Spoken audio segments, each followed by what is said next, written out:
আপনি নামাজ পড়েন, পুজো করেন, বই পড়েন, জ্ঞান খোঁজেন, তবুও কেন মনে হয় ভেতরে কিছু একটা আটকে আছে?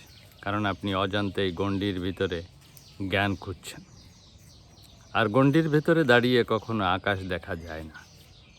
এখন আমরা সেই 10টি গণ্ডি একে একে গভীরে বসতে চেষ্টা করি। কেন এগুলো তৈরি হয়? কেন এগুলো টপকাতে হয়? টপকালে কী লাভ, আর না টপকালে কী ক্ষতি? তো ভিডিওটি ভালো লাগলে শেয়ার করে ছড়িয়ে দিন এবং সাবস্ক্রাইব করে পাশে থাকবে। প্রথমত, পরিচয়ের গণ্ডি, আইডেন্টিটি ট্র্যাপ। কেন ও কী কারণে তৈরি হয়? মানুষ নিরাপত্তা চায়। ধর্ম, জাতি, লিঙ্গ এগুলো তাকে একটা আমিকে উত্তর দেয়। তো কেন টপকাতে হয়? কারণ পরিচয় দরজা, ঘর না। দরজাকে যদি ঘর বানান, আপনি আটকে যাবেন। টপকালেই লাভ, নিজেকে বৃহৎভাবে দেখাতে পারবেন, অন্যকে শত্রু মনে হবে না। না টপকালেই আপনার সংকীর্ণতা বাড়বে, বিভেদ বাড়বে, ঘৃণা বাড়বে, সংঘাত আপনার মধ্যেই জন্ম নেবে। তো দ্বিতীয়ত হলো অহংকারের গণ্ডি, ইগো। কেন তৈরি হয়? নিজেকে সুরক্ষিত রাখতে আমি ঠিক ভাব তৈরি হয়। আর এটা কেন টপকানো প্রয়োজন? অহংকার মানে ভরা পাত্র, নতুন কুছে ঢুকবে কোথায়? টপকালেই যে লাভ, শেখার দরজা খুলবে, সত্য গ্রহণ সহজ হবে। না টপকালেই ভুলকে সত্য ভেবে জীবন কাটানো, সম্পর্কের ভাঙন সৃষ্টি হবে। তৃতীয়ত, ভয় ও নিরাপত্তার গণ্ডি।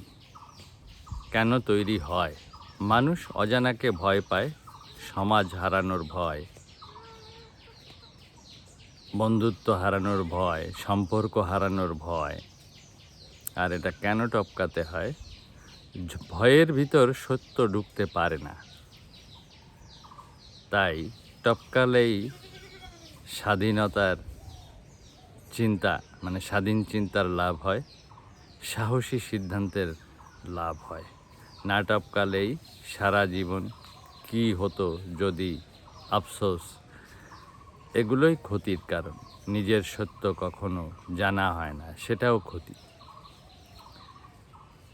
তো চতুর্থত, উত্তরাধিকার চিন্তার গণ্ডি। কেন তৈরি হয়? শৈশব থেকে যা শিখছি সেটাই সত্য মনে হয়। আর এই সত্য মনে হওয়াটাকেই যদি টপকাতে হয়, প্রশ্ন ছাড়া জ্ঞান জন্মায় না। টপকালেই নিজের উপলব্ধি তৈরির লাভ হয়, অন্ধ অনুসরণ থেকে মুক্তি লাভ হয়। না টপকালেই অন্যের জীবনে বাঁচা, নিজের চিন্তার মৃত্যু। পঞ্চমত হলো ভাষা ও ধারণার গণ্ডি। কেন তৈরি হয়? আমরা শব্দ দিয়ে ভাবি, কিন্তু সত্য সবসময় শব্দে ধরা যায় না। আর এটা কেন টপকানো প্রয়োজন? শব্দ মানে মানচিত্র, বাস্তবতা মানে জায়গা। টপকালেই গভীর উপলব্ধি লাভ হয়, অভিজ্ঞতার জগতে প্রবেশ লাভ হয়। না টপকালেই শব্দ নিয়েই লড়াই, সেটা ক্ষতি। সত্য মিস করা, সেটাও ক্ষতি। ষষ্ঠত হলো গোষ্ঠী বা দলীয় গণ্ডি। কেন তৈরি হয়? মানুষ দলবদ্ধ প্রাণী, নিজেদের আমরা তৈরি করে। আর এটা কেন টপকানো প্রয়োজন? কারণ দল সত্যের চেয়ে নিজেদের রক্ষা করে। টপকালেই নিরপেক্ষ দৃষ্টি তৈরি হয়, সেটা লাভ। সত্যকে সত্য হিসাবে দেখা যায়, সেটাও লাভ। না টপকালেই অন্ধ আনুগত্যের ক্ষতি ডেকে নিয়ে আসে, বিভাজন সংঘর্ষের ক্ষতি তাও ডেকে নিয়ে আসে। জ্ঞানের অহংকার কেন তৈরি হয়? অল্প জেনে মানুষ ভাবে সব জানে, আর এইটা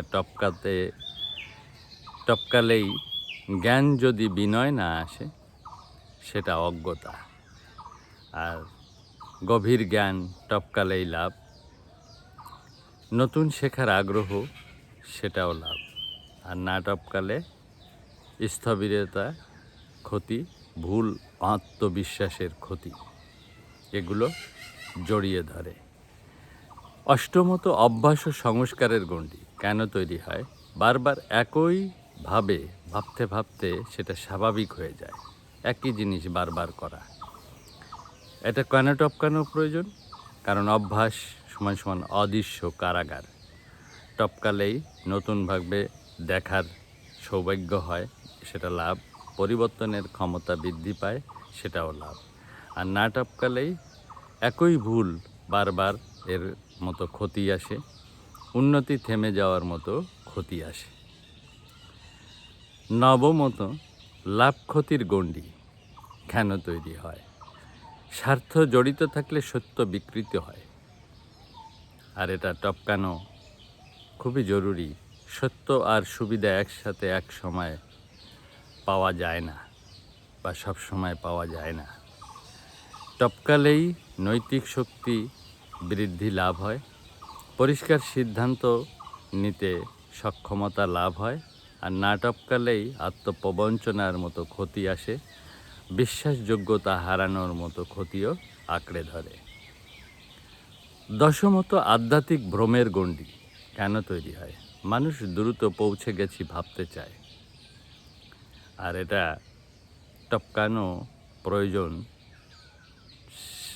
যে কারণে, সেটা হলো এটাই সবচেয়ে বড় ফাঁদ, যে আমি আধ্যাত্মিকতার শীর্ষে পৌঁছে গেছি, এখানে থেমে গেলে আর এগোনো হয় না। টপকালেই সত্যিকারের গভীরতা লাভ হয়, বিনয় ও স্বচ্ছতা লাভ হয়, আর না টপকালেই ভ্রমে জীবন কাটানোর মতো ক্ষতি আসে, নিজেকে ঠকানোর মতো ক্ষতিও আঁকড়ে ধরে। তো মানুষ গণ্ডির মধ্যে বাঁচে, কিন্তু গণ্ডির মধ্যেই মরে। যে গণ্ডি চিনতে পারে না সে বন্দী, যে গণ্ডি ভাঙতে পারে না সে পথিক, আর যে গণ্ডি পেরিয়ে যায় সেই সত্যের স্বাদ পায়। তো এই ছিল আমার উপস্থাপনা। ভালো লাগলে শেয়ার করে সবাই নিকট ছড়িয়ে দিন এবং সাবস্ক্রাইব করে পাশে থাকুন। ধন্যবাদ। মালিক ভরসা। জয় জয় মালিক।